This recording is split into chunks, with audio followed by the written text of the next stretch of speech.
नमस्कार। आदर्श शिक्षण संस्थान की ऑनलाइन क्लास में आप सभी भैया बहनों का हार्दिक स्वागत, अभिनंदन। आज हम कक्षा षष्ठी विषय सामाजिक अध्ययन भाग इतिहास का दूसरा पाठ अखेट खाद्य संग्रह से भोजन उत्पादन तक, इसमें आज हम जानेंगे नवीन जीवन शैली के बारे में। इसका जो वीडियो क्रमांक है, दूसरे पार्ट का वीडियो क्रमांक है 4।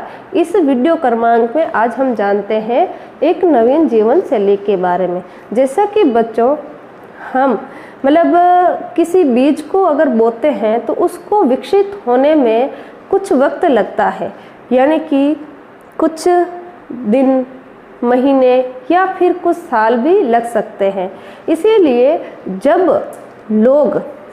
जब लोग पौधे उगाने लगे, यानी कि प्राचीन समय की बात हम कर रहे हैं, यानी कि जब लोग पौधे उगाने लगे तो उनकी देखभाल के लिए उन्हें एक ही जगह पर लंबे समय तक रहना पड़ता था, और वो रहते थे लंबे समय तक। फिर बीज बोने से लेकर फसल के पकने तक, यानी कि पौधे की सिंचाई करना, खरपतवार काटना, यानी कि खरपतवार घास फूस, यानी कि उसको हटाना, और जानवर और चिड़िया से भी उनकी सुरक्षा करना, और ऐसे बहुत से काम शामिल थे। जैसे बच्चों, कटाई के बाद अनाज का उपयोग, उसको बहुत संभाल कर रखना पड़ता था उनको, यानी कि अनाज पकने के बाद में उसको संभाल कर रखना पड़ता था। अनाज को भोजन और बीज दोनों के रूप में वे बचा कर रखते थे, और रखना आवश्यक भी था। इसीलिए लोगों को इसके भंडारण की बात सोचनी पड़ी, और बहुत से इलाकों में लोग क्या करते थे, मिट्टी के बड़े बड़े उन्होंने बर्तन बनाए और टोकरियाँ बुनी, या फिर ज़मीन में गड्ढा खोदा, इस तरीके से वो करते होंगे, ऐसा कहा है। इसमें एक प्रश्न पूछा है कि हमको क्या लगता है, यानी कि हमें क्या लगता है कि शिकारी या भोजन संग्रहण करने वाले बर्तन बनाते थे, उनका प्रयोग करते होंगे? अपने जवाब में कारण बताइए। ये प्रश्न पूछा है। इस प्रश्न में हम ये कहेंगे कि शिकारी या भोजन संग्रहण करने वाले जो बर्तन नहीं बनाते थे, क्योंकि शिकारी क्या करता है, एक स्थान से दूसरे स्थान पर उसको जाना पड़ता है शिकार के लिए। तो शिकार के लिए एक स्थान से दूसरे स्थान पर जाना पड़ता है, और उस समय प्राचीन समय की अगर बात करें तो उस समय लोग अनाज का भंडारण करते नहीं थे, और इसीलिए भंडारण नहीं करते थे तो वो बर्तनों का उपयोग भी नहीं करते होंगे। तो हम ये अनुमान लगा सकते हैं कि नहीं हो सकता, कि भाई शिकारी है, भोजन संग्रह करने के लिए वो एक स्थान से दूसरे स्थान पर जाना पड़ता था उनको। तो हम ये अनुमान लगा सकते हैं कि शायद वो बर्तन उपयोग नहीं करते होंगे, ये हम अनुमान लगा सकते हैं। आगे बच्चों, हम जानते हैं कि चलते फिरते खाद्य भंडार, इनके बारे में जानकारी हासिल करते हैं। यानी कि बच्चों, आपको पता है जानवर बच्चे देते हैं और उनकी संख्या भी बढ़ती है, और जानवर की देखभाल की जाए तो उनकी संख्या क्या होगी, निश्चित ही बढ़ेगी।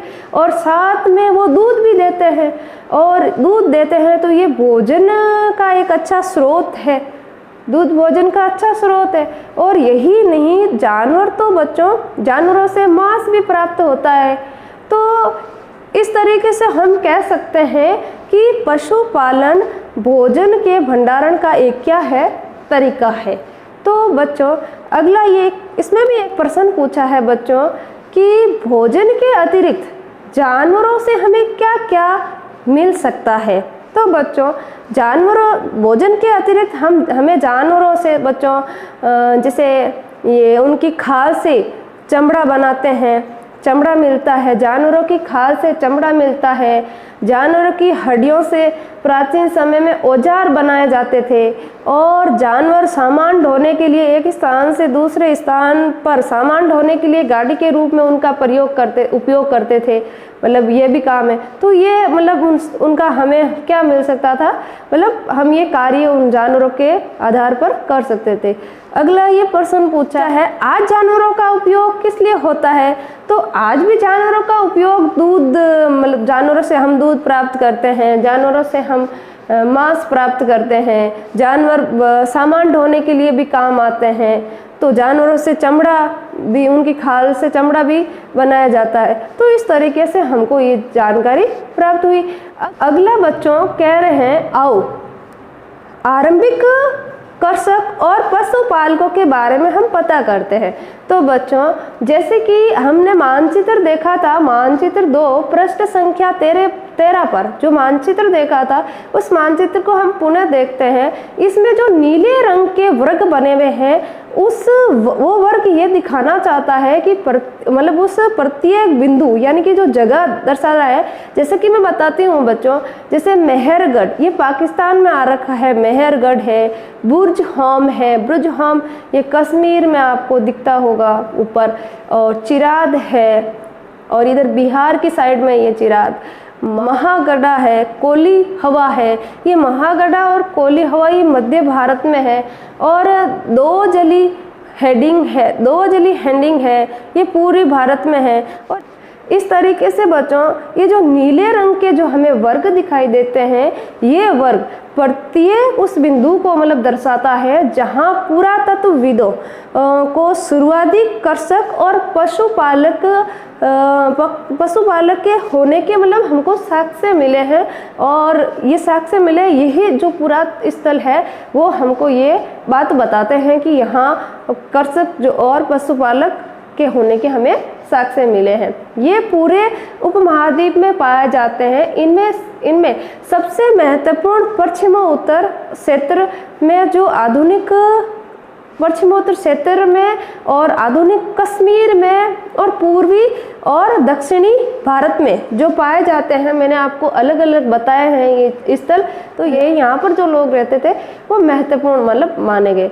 वास्तव में ये निर्दिष्ट स्थान कृषकों और पशुपालक की बस्तियां थी। यहाँ पर जो ये हमें निर्दिष्ट स्थान मैंने आपको बताया, मेहरगढ़ है, बुर्ज होम है, चिराद है, महागढ़ है, कोली हवा है, और दो जल, इन स्थानों पर मतलब कृषक और पशुपालक की बस्तियां मतलब थी और या नहीं, इसे जांचने के लिए बच्चों वैज्ञानिकों ने खुदाई में जो मिले थे पौधे मिले, और पौधों और पशुओं की हड्डियों के नमूनों का अध्ययन किया उन्होंने, वैज्ञानिकों ने मतलब जो खुदाई हुई, खुदाई में वैज्ञानिकों ने पौधे और पशुओं की हड्डियों के नमूने लिए उनका अध्ययन किया।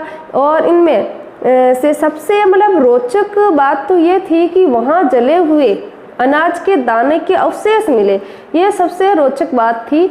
और ऐसा लगता है कि ये गलती से या फिर जानबूझकर जलाए होंगे, ऐसा माना जाता है।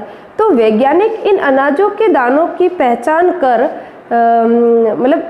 कर सकते हैं, और इस तरह हमें ये पता मतलब चल सकता है कि इस उपमहाद्वीप में विभिन्न भागों में बहुत सारी फसलें उगाई जाती थी, और वैज्ञानिक विभिन्न जानवरों की हड्डियों की पहचान मतलब कर सकते थे।